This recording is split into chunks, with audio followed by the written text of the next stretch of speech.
Friends, welcome to channel. അപ്പോൾ നിങ്ങൾക്ക് അറിയാവുന്ന പോലെ തന്നെ ഫോൺ പേ നിങ്ങൾക്കറിയാം SBIയുടെ കൂടിയും HDFCയുടെ കൂടിയും ഓൾറെഡി അവർ അൺസെക്യൂർഡ് ക്രെഡിറ്റ് കാർഡ് രണ്ടെണ്ണം ഓൾറെഡി ലോഞ്ച് ചെയ്തിട്ടുണ്ട്. അപ്പോൾ നിങ്ങൾ ഫോൺ പേ ഉപയോഗിക്കുന്ന ആൾക്കാരാണെങ്കിൽ നിങ്ങൾക്ക് ഓൾറെഡി ചിലപ്പോൾ അപ്ലൈ ചെയ്യാനുള്ള ഓപ്ഷൻസും കാര്യങ്ങളൊക്കെ വന്നിട്ടുണ്ടായിരിക്കും. SBIയുടെ കാർഡ് ആയിക്കോട്ടെ, ഫോൺ പേ അല്ല HDFCയുടെ കാർഡ് ആയിക്കോട്ടെ.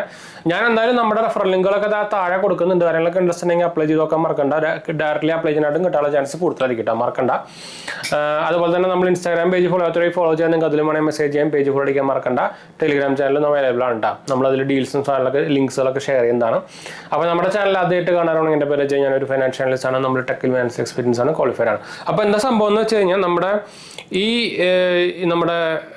ഫോൺ പേ ഇപ്പോൾ അഗെയിൻ വേറൊരു ബാങ്കായിട്ട്, ഒരു സ്മോൾ ഫിനാൻസ് ബാങ്കായിട്ട്, ഉത്കർഷ് സ്മോൾ ഫിനാൻസ് ബാങ്കായിട്ട് ടൈപ്പ് ചെയ്തിട്ട് അവരുടെ പുതിയൊരു കാർഡ് ഇറക്കിയിട്ടുണ്ട്. വിഷ് ഫിന്നുണ്ട്. വിഷ് എന്ന് മാത്രമേ ഉള്ളൂ. ഫോൺ പേ wish credit card, all new phone പേ വിഷ് ക്രെഡിറ്റ് കാർഡ്.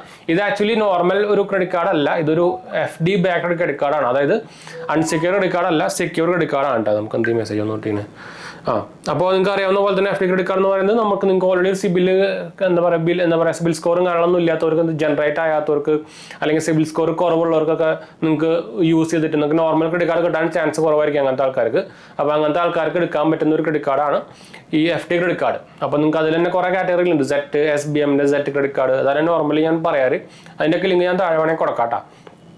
അപ്പോൾ ഇത് ആക്ച്വലി ഇവരുടെ പുതിയ കാർഡ് വന്നേക്കുന്നതാണ്, ലോഞ്ച് ചെയ്തിട്ടുണ്ടാവുള്ളൂ ഓൾറെഡി. നിങ്ങൾക്ക് ഓപ്ഷൻസ് ഇപ്പോൾ ഫോൺ പേയിൽ വരികയാണെങ്കിൽ നിങ്ങൾക്ക് ഡയറക്റ്റ് അപ്ലൈ ചെയ്യാൻ പറ്റും. ഇതിൻ്റെ ഫീച്ചേഴ്സ് എന്ന് പറയാനുള്ളത് ലൈഫ് ടൈം ഫ്രീ കാർഡ് തന്നെയാണ്. ഇപ്പോൾ നോർമലി മിക്ക എല്ലാ കാർഡുകളും ഇപ്പോൾ ലൈഫ് ടൈം ഫ്രീ തന്നെയാണ് FD ക്രെഡിറ്റ് കാർഡിൽ. എസ്പെഷ്യലി നമ്മുടെ ഇപ്പോൾ എന്താ പറയുക, കോപ്പറേറ്റീവ് കാർഡുകൾ, പ്രൈവറ്റ് ബാങ്കുകളിലെ 0 ജോയിൻ ഫീസും റിന്യൂവൽ ഫീസും ഒന്നുമില്ല. പിന്നെ നമുക്ക് earn 3% reward point on recharges and bill payment made through phone pay app. 3% വരെ റിവാർഡ് പോയിന്റ്സ്, നമുക്ക് റിവാർഡ് പോയിന്റ്സ് ആണ് കേട്ടോ, ക്യാഷ് ബാക്ക് അല്ല, അത് തെറ്റിയിരിക്കരുത്. റിവാർഡ് പോയിന്റ്സ് നമുക്ക് അപ് ടു 3% റിവാർഡ് പോയിന്റ് നമുക്ക് റീചാർജസിനൊക്കെ കിട്ടുന്നുണ്ട് ഫോൺ പേ ത്രൂ ചെയ്യുമ്പോൾ. പിന്നെ 1% reward point on shopping from selected lending e-commerce platform. ചില ഇ-കോമേഴ്സ് പ്ലാറ്റ്ഫോംസ് കൂടെ നമ്മൾ ചെയ്യുമ്പോൾ 1% റിവാർഡ് പോയിന്റ് കിട്ടുന്നുണ്ട്. അതുപോലെ തന്നെ സ്കാൻ ആൻഡ് പേ ട്രാൻസാക്ഷനും 1% റിവാർഡ് പോയിന്റ് കിട്ടുന്നുണ്ട്. പിന്നെ എൻജോയ് എന്താ പറയുക, monthly milestone benefits bonus of 200 reward point on spending. അതായത് നിങ്ങൾ ഓരോ മാസവും 10,000 രൂപയുടെ മുകളിൽ കാർഡ് വെച്ച് സ്പെൻഡ് ചെയ്യുകയാണെങ്കിൽ നിങ്ങൾക്ക് 200 റിവാർഡ് പോയിന്റ്സ് എക്സ്ട്രാ കിട്ടും. അങ്ങനെ ആകുമ്പോൾ നിങ്ങൾ 20,000 മുകളിൽ നിങ്ങൾ FD ഇടേണ്ടി വരും, എന്നാലേ നമുക്ക് ആ റേഞ്ച് കിട്ടുള്ളൂ. ഇവർ ആക്ച്വലി എത്ര FD ഇട്ട് കഴിഞ്ഞാലാണ് ഇതിൽ 6% ഒരു ഇൻട്രസ്റ്റ് പറയുന്നത്. അപ്പോൾ കമ്പാരിറ്റീവ്ലി SBI ബാങ്കായിട്ട് കമ്പയർ ചെയ്യുമ്പോൾ അത് കുറച്ച് കുറവാണ്. മറ്റേനൊക്കെ 7% കിട്ടുന്നുണ്ട്. പിന്നെ ഇവർ എത്ര ശതമാനം, ഇപ്പോൾ നമുക്ക് നോർമലി എല്ലാ കാർഡുകൾക്കും ഉണ്ടായിരിക്കും. ഒരു റിവാർഡ് പോയിന്റ് എന്ന് പറയുന്നത് 1 രൂപയാണ്, ഞാൻ പറയാൻ പറഞ്ഞു. ഇതെന്താ വെച്ച് കഴിഞ്ഞാൽ ഇതിൽ എന്താ ഒരു സാധനം ഒരു മെൻഷൻ ചെയ്യാത്ത എന്താ സംഭവം എന്ന് വെച്ച് കഴിഞ്ഞാൽ, നിങ്ങൾക്ക് എത്ര ശതമാനം FD ഇട്ടായത് അതിൻ്റെ എത്ര ശതമാനമാണ് ലിമിറ്റ് കിട്ടുമെന്ന് ഒരു മെൻഷൻ ചെയ്തിട്ടില്ല. ഞാൻ നേരത്തെ പറഞ്ഞില്ലേ എന്താ പറയുക, ഇ-കോമേഴ്സ് അത് ഏതൊക്കെയാണെന്ന് പറയും, സെപ്റ്റോ, ആമസോൺ, അതാണ് മെയിൻ 2 വന്നേക്കുന്നത് കേട്ടോ. എത്ര ശതമാനമാണ് ഇവരിത് മെൻഷൻ ചെയ്തിട്ടില്ല. എന്താ വെച്ചാൽ നിങ്ങൾക്ക് ഇപ്പോൾ SBI ബാങ്കിൻ്റെ ക്രെഡിറ്റ് കാർഡൊക്കെ കാര്യം പറയുകയാണെങ്കിൽ SBI ബാങ്കിൻ്റെ മിക്ക എല്ലാ FD ക്രെഡിറ്റ് കാർഡുകൾക്കും 90% ഓഫ് ദി ലിമിറ്റാണ് കിട്ടുക. അതായത് നിങ്ങൾ 10,000 രൂപ ഇട്ട് കഴിഞ്ഞാൽ 9,000 രൂപ ലിമിറ്റായിട്ട് കിട്ടും, അങ്ങനെയാണ്.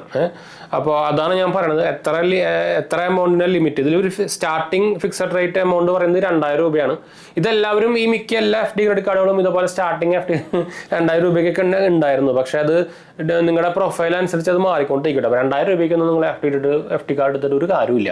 എന്താ വെച്ചാൽ നിങ്ങൾ നോർമലി ഇട്ട FD, അതായത് ടോട്ടൽ ലിമിറ്റിൻ്റെ ഒരു 30% താഴെ ഒരു എല്ലാ മാസവും യൂസ് ചെയ്യാണ് ബെറ്റർ. അപ്പോൾ 2,000 രൂപയ്ക്ക് ഇടുകയാണെങ്കിൽ അതിൻ്റെ 90% എന്ന് പറയുമ്പോൾ തന്നെ ഭയങ്കര കുറവായിരിക്കും. അതിൻ്റെ 30% എന്ന് പറയുമ്പോൾ ഒന്നും ഉണ്ടാവില്ല. അപ്പോൾ അറ്റ്ലീസ്റ്റ് ഒരു 10,000 മിനിമം FD ആയിട്ട് എടുക്കാൻ നിൽക്കുക. അതുപോലെ തന്നെ ഇതുപോലെ FD കാർഡ് എടുക്കുന്നവർ അത് പെട്ടെന്ന് തന്നെ ക്ലോസ് ചെയ്യാനുള്ള ഒരു ഉദ്ദേശത്തിലാണെങ്കിൽ എടുക്കണ്ട. മിനിമം ഒരു 6 മാസമെങ്കിലും ഹോൾഡ് ചെയ്തിട്ട് യൂസ് ചെയ്യാൻ നോക്കി വെക്കുക. എന്താ വെച്ചാൽ മിനിമം നിങ്ങൾക്ക് ഒരു 3 മാസമൊക്കെ കഴിയുമ്പോഴൊക്കെ ആയിരിക്കും ചെറുതായിട്ട്, ചിലപ്പോൾ സിബിൽ തന്നെ റിപ്പോർട്ട് ആവണം തന്നെ ചിലപ്പോൾ 3 മാസം 2 മാസം കഴിഞ്ഞിട്ടായിരിക്കും. പിന്നെ അത് ഇമ്പ്രൂവ് ചെയ്ത് വരണമെങ്കിൽ എന്തായാലും കുറച്ച് മാസങ്ങൾ പിടിക്കും. അത് മാത്രമല്ല, ഇവർ ആക്ച്വലി നിങ്ങൾ പെട്ടെന്ന് എടുത്തിട്ട് ക്ലോസ് ചെയ്യാൻ പോയി കഴിഞ്ഞാൽ അവർ അതിൽ നിന്ന് ചാർജും കാര്യങ്ങളൊക്കെ പിടിച്ചിട്ട് ബാക്കി എമൗണ്ടൊക്കെ തരുള്ളൂ. അപ്പോൾ മിനിമം 6 മാസമാണ്, മാക്സിമം 1 കൊല്ലം. നോർമലി എല്ലാ FD മെച്യൂർ ആവുന്ന 1 കൊല്ലമാണ്. അപ്പോൾ അതുകൊണ്ട് തന്നെ മാക്സിമം 1 കൊല്ലെങ്കിലും ഹോൾഡ് ചെയ്യാൻ നോക്കുക കേട്ടോ. പിന്നെ അത് മാത്രമല്ല, നിങ്ങൾക്ക് FD എടുക്കുക എന്ന് പറയുന്നത് നിങ്ങൾക്ക് വേണമെങ്കിൽ ഒരു ഇൻവെസ്റ്റ്മെൻറ്റ് പർപ്പസായിട്ട് ഉപയോഗിക്കാം. ഇപ്പോൾ 6 മാസത്തെ, ഇപ്പോൾ ഞാൻ നേരത്തെ പറഞ്ഞല്ലോ SBI ബാങ്കൊക്കെ 7% തരുന്നുണ്ട്. അപ്പോൾ നിങ്ങളൊരു 50,000 രൂപ എടുത്ത് FD ഇട്ടും വിചാരിക്കുക. അപ്പോൾ 1 കൊല്ലത്തേക്ക് FD ഇട്ടു. FD ഇടുക എന്ന് പറയുമ്പോൾ നമ്മളതൊരു ഇൻവെസ്റ്റ്മെൻ്റ് ആണ്. നമുക്ക് ആ എമൗണ്ട് ക്രെഡിറ്റ് കാർഡിൽ, അതിൻ്റെ 90% എമൗണ്ട് ക്രെഡിറ്റ് കാർഡിൽ ലിമിറ്റായിട്ട് യൂസ് ചെയ്യാൻ കിട്ടുകയും ചെയ്യും. ആ 50,000 ഇട്ടാൽ നമുക്ക് 1 കൊല്ലം കഴിയുമ്പോൾ 7% ഇൻട്രസ്റ്റും കിട്ടും. അപ്പോൾ അത് അങ്ങനെ ഉപയോഗിക്കാൻ പറ്റും. ഈ FD എന്ന് പറയുന്നത് ഒരു ഇൻവെസ്റ്റ്മെന്റ് ആണ്. FD ക്രെഡിറ്റ് കാർഡ് നിങ്ങൾക്ക് അങ്ങനെയും വേണമെങ്കിൽ ഉപയോഗിക്കാട്ടോ.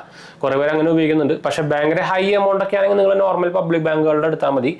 അതായത് പബ്ലിക് ബാങ്ക് മാത്രമല്ല, ഡയറക്റ്റ്ലി നിങ്ങൾക്ക് ഇപ്പോൾ ആക്സിസ് ബാങ്കിന് HDFC ബാങ്കൊന്നും ഓൺലൈൻ ഇല്ല. ഈ FD കാർഡുകൾ എല്ലാ ബാങ്കുകൾക്കും FD ക്രെഡിറ്റ് കാർഡ് ഉണ്ട്. പക്ഷേ ഇവരൊന്നും ഓൺലൈൻ കൊടുക്കുന്നില്ല. പക്ഷേ അവർക്ക് ഭയങ്കര ലിമിറ്റ് കുറവായിരിക്കും. ചിലപ്പോൾ 20% ഉണ്ടാവുള്ളൂ, 80% ഉണ്ടാവുള്ളൂ. പക്ഷേ വലിയ എമൗണ്ട് ഒക്കെ ആണെങ്കിൽ അങ്ങനെ ഇടായിരിക്കും നല്ലത് കേട്ടോ. ഇങ്ങനത്തെ സ്മോൾ ഫിനാൻസ് ബാങ്കുകളിലോ പറയുമ്പോൾ എന്താ ഇപ്പോൾ SBI ബാങ്ക് എന്ന് പറയുന്നത് സ്മോൾ ഫിനാൻസ് ബാങ്ക് അല്ല. പക്ഷേ അതൊരു ഫോറിൻ ബാങ്കാണ്. അതിൻ്റെ ഇന്ത്യൻ സബ്സിഡറി ആണ് SBI ബാങ്ക് ഇന്ത്യ എന്ന് പറഞ്ഞിട്ട്. അപ്പോൾ അതിലൊന്നും അതെന്ന് വെച്ചാൽ അവരൊക്കെ ഓൺലൈൻ സപ്പോർട്ട് മാത്രമേ ഉള്ളൂ. അപ്പോൾ അതുകൊണ്ട് റെക്കമെൻഡ് അല്ലാന്ന് മാത്രമല്ല, അല്ലാണ്ട് സേഫ് അല്ലാത്ത കാരണമല്ല. പക്ഷേ ഓൺലൈൻ സപ്പോർട്ട് മാത്രമുള്ളവർക്കൊക്കെ. കേരളത്തിലൊന്നും SBI ബാങ്കിന് ബ്രാഞ്ചസ് ഇല്ല. ഇന്ത്യയിലുണ്ട് ബ്രാഞ്ചസ്. ഇപ്പോൾ ഓൾമോസ്റ്റ് 8 ആയിട്ടുണ്ട്. മെയിൻ സിറ്റീസുകളിൽ മാത്രമല്ലോ. അത് എക്സ്പാൻഡ് ചെയ്ത് വരുന്നുണ്ട്. പക്ഷേ എന്തായാലും ഇപ്പോൾ തൽക്കാലത്തേക്ക് ഇല്ല. അപ്പോൾ അതുകൊണ്ട് നമ്മൾ പറയാൻ കാരണം കേട്ടോ. ഇപ്പോൾ ഉത്കർഷ് സ്മോൾ ബാങ്കിൻ്റെ കാര്യം പറയുകയാണെങ്കിൽ നമുക്ക് അത്യാവശ്യം ബ്രാഞ്ചുകളുണ്ട്. കേരളത്തിലൊക്കെ ഉണ്ട്. ഇപ്പോൾ തൃശ്ശൂരൊക്കെ ഉണ്ട്. അപ്പോൾ അതും വലിയ കുഴപ്പമില്ലാത്ത സംഭവമാണ്. പക്ഷേ എന്താ വെച്ചാൽ ഇവരൊക്കെ കോർപ്പറേറ്റ് കാർഡുകളാണ്. അപ്പോൾ ഇവർ നിങ്ങൾ ഇപ്പോൾ ഇതിൽ ഈ ബാങ്കിലിട്ടിട്ട് ഈ ഒരു FD ഇട്ടിട്ട് നിങ്ങൾ ഡയറക്റ്റ്ലി ഉത്കർഷ് സ്മോൾ ഫിനാൻസ് ബാങ്കിൽ പോയിട്ട് FDയുടെ കാര്യം പറഞ്ഞു കഴിഞ്ഞാൽ അവർക്ക് അറിയണ്ടാവില്ല. എന്ന് വെച്ചാൽ ഇത് ഫോൺപേ ആണ് മെയിൻലി വർക്ക് ചെയ്യുന്നത്. ഇതെല്ലാം കോർപ്പറേറ്റുകളാണ്. നിങ്ങൾക്ക് ഡയറക്റ്റ്ലി എടുത്ത കാർഡുകളാണെങ്കിൽ നിങ്ങൾ ബ്രാഞ്ച് പോയിട്ട് കാര്യമല്ലോ. അല്ലാത്ത പക്ഷം ബ്രാഞ്ച് പോയിട്ട് കാര്യമില്ല കേട്ടോ. അത് സൂക്ഷിക്കാൻ മറക്കണ്ട. അപ്പോൾ എന്തായാലും നമുക്ക് വൈൻഡപ്പ് ചെയ്യാം. ഇൻഫർമേഷൻ ഷെയർ ചെയ്യാനാണ് വന്നത്. അപ്പോൾ കമൻറ്റ് ചെയ്യാൻ മറക്കണ്ട. എന്തെങ്കിലും സംശയങ്ങളൊക്കെ ഉണ്ടെങ്കിൽ ഡിസ്ക്രിപ്ഷനിൽ ചെക്കൗട്ട് ചെയ്യാനും മറക്കണ്ട കേട്ടോ. അടുത്ത് കാണാം.